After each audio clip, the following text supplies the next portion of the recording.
Aunty గారు ఏం చేస్తున్నారు? ఆడుకుంటున్నాడు. నేను ఖాళీగా నన్ను ఆట ఆడుకోవచ్చు కదా ఆంటీ గారు. అలాగా ఎక్స్ప్లెయిన్ చేయకుండా వచ్చిన దాన్ని చూడు. ఆంటీ ఆ పై బుక్ ఎంత? అదా 75. ఆ కింద బుక్? ఇది 30. మధ్యలో బుక్ ఎంత? 52. పెన్నులు ఉన్నాయి కదా, ఆ పెన్నులు ఎంత? అసలు నువ్వు కొనడానికి వచ్చావా నా బుర్ర తినడానికి వచ్చావా? మీ బుర్రలో ఏముంది తినడానికి? అంతా ఖాళీగా కొనడానికే వచ్చాను. అవన్నీ అక్కర్లేదు కానీ నాకు ఆ పైన ఉన్న బుక్ ఇవ్వండి చాలు. చాలా ఎక్కువ అవుతుంది, తగ్గించుకుంటే మంచిది. నేను అదే అనుకుంటున్నాను అంటే రోజు రోజుకి నా అందం చాలా పెరిగిపోతుంది. తగ్గించుకోవాలని ట్రై చేస్తున్నాను కానీ తగ్గట్లేదు. నీవే మరి తగ్గించుకోమని.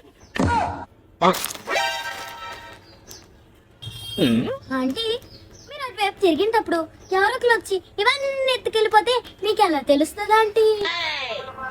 నాకు తెలియకపోవచ్చు కానీ దానికి తెలుస్తుంది. ఓహో అవును ఆంటీ.